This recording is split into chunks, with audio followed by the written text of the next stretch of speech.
Hi, it's Jacqueline or Galacticat, and today we're going to be doing another episode of Create This Book.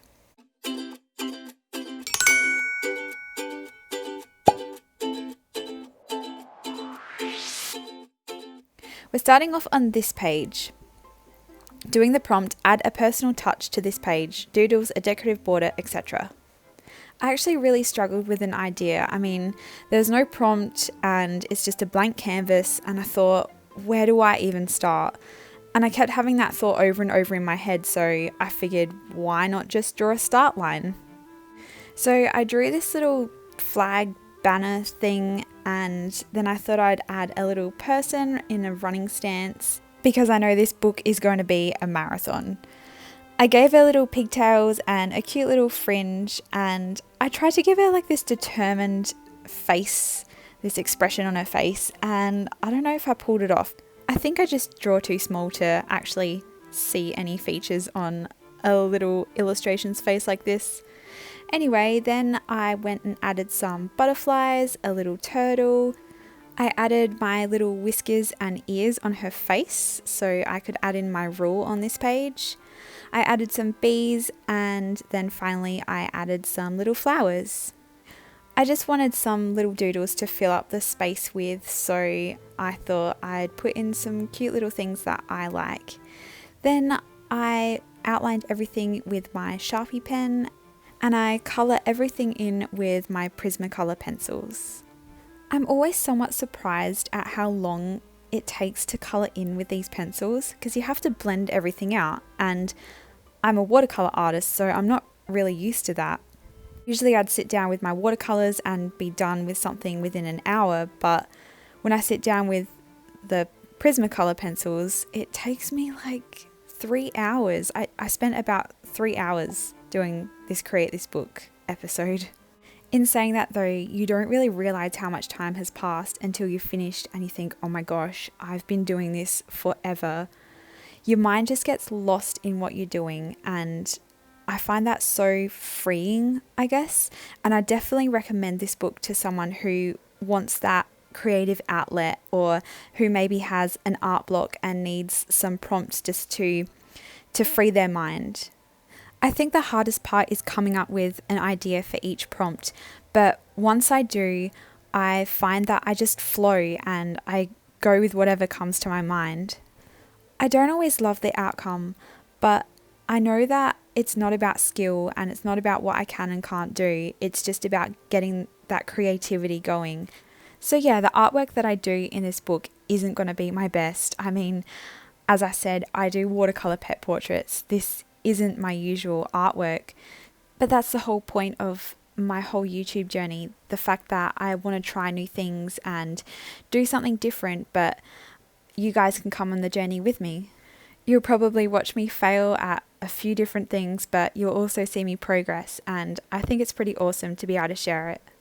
Anyway, as usual, I'm rambling on again, so I'll let you guys watch the rest of this page and I'll be back for the next prompt.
Okay, hey, it's me again. So this prompt says, create a fancy name. Write your name on this page in a fancy way. So I decided to do calligraphy style, and I coloured it in with Prismacolor pencils so I could blend one colour into the next. This gave it a nice gradient look, so I could turn it into a sort of galaxy at the end by putting stars through it. I really quite like how this page turned out. I love the simplicity of it and how the colours just blend into each other seamlessly. But I did something here that would probably make Moriah cringe, and I drew through the prompt. I actually kind of love it though. And this whole page makes me appreciate how pretty my name is to write, so thanks, Dad. The only thing I think I'd change about this page would be to bring the flourish of the L over to the other side, just like how the flourish on the G goes to the right, I would bring the L further to the left. I feel like it would just give it a nice balance, but at the time I was kind of worried about going too much through the prompt. Rightio, as usual, I'll let you guys finish watching this page and I'll be back for the next prompt.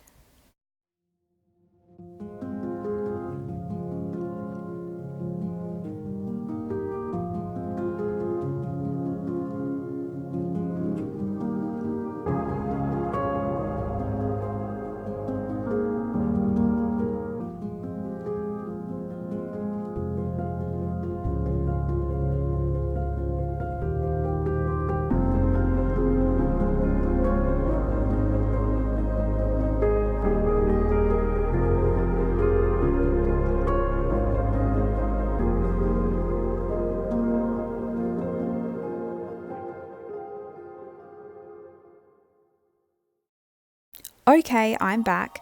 So this prompt is create an alien, draw what you imagine an alien looks like, and try to think outside the box.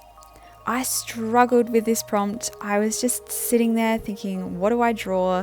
As I said at the beginning of the video, I always struggle with the initial idea. But once I get that idea, I just flow. And that's what happened here. I just kept adding random things. So this alien has the kind of basic alien head and torso, but it has 4 legs that have hands on the end of them instead of feet, and it has 2 arms with feet on the end of them instead of hands. They look a bit crazy right now, but I guess somewhat fix them. I'm not great at drawing either feet or hands, but I do clean them up a little bit. Then I added a little tail and some little horns. As I said, I just kept going and I kept adding things, and I thought it needed a neck floof, I guess. And I thought it looked a little bit naked, so I drew a little floof down the bottom too. I wanted this little alien to have a spaceship, and I thought, why not draw a big piece of... No, but actually, it's supposed to be a meteor. I thought it would be a cute idea for this little alien to travel around in a meteor, because humans wouldn't know that inside of this flying piece of space rock there would be a weird looking alien with 4 legs and hands for feet and feet for hands. So this isn't actually the first alien that I've designed in my lifetime. When I was probably about 10 or 11, I designed one for school. I did try and find it to show you guys, but I looked high and low and it was nowhere to be found. So unfortunately you won't get to see my 10-year-old alien design. Okay, moving on to colour choice. So I didn't want to go with the traditional green alien because, the prompt said to think outside the box. So I went with this nice minty teal blue. And then I wasn't sure if I wanted to do a complementary or a contrasting colour for these little floofs, but I ended up going with a darker blue, and I'm glad I did. I like the way it turned out. But I did add the contrasting orange for the horns here. Then I went ahead and gave it nice, cute little purple eyes and struggled to put the purple back in. Oh my gosh, just put it in. There we go. Anyway, moving on. I did the flames next, and I did these in Prismacolor instead of Crayola, which I was using for the rest of the piece. I wanted that nice blended look, so that's why I used these just for this section. As for the rest of it, I really wanted to use that kind of teal coloured blue that I have on the alien, so that's why I used my Crayolas instead of my Prismacolors, because I don't have as wide a colour range in those. I absolutely love how these flames turned out though. Look how pretty they are, all nice and blended like that. I guess I do like the texture difference in the flames compared to the alien though. I mean, traditionally aliens are nice and smooth looking, and this one's a bit more rough around the edges, I guess you could say. And I mean, the prompt did say think outside the box, so we're just gonna go with that. Okay, so I'll let you guys watch a bit more of this now, but I'll come back when I do the background and talk you guys through how I did it.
And I'm back again doing the background.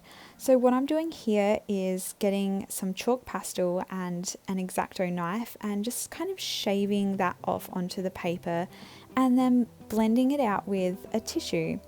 I knew I wanted a pretty dense background, but I didn't want to use pencils because that would have taken me a lifetime to do. And I didn't want to use my technique that I used before in my last video with the pencil shavings because it wouldn't be dark enough. So I got some pastels off of my brother and I did this little space background thing, which, I mean, it makes sense because he's an alien on the moon in space. Anyway, then I went through with my white Posca pen and I added a whole bunch of stars, and it got so dirty from that pastel, as did my hands. At this point, I wasn't too happy with how bright the moon was looking, so I decided to go through with just a tiny bit of black chalk pastel and do the same thing as I did with the background. Aside from this big, huge, flaming pile of rock, I'm pretty happy with how this turned out. I like my little alien design, and I had so much fun just going with the flow and drawing whatever was in my head. So that was going to be my last prompt for this video, but I thought at this point I should do the edges of the book before it got too thick. So I just used some Crayola markers and did this little pattern, and if you don't know what's coming next, then you haven't been paying attention, because of course I'm going to add stars as well. Anyway, that wraps up the end of this episode. If you like what you saw, make sure to subscribe to see the rest of the series and let me know in the comments which page was your favourite.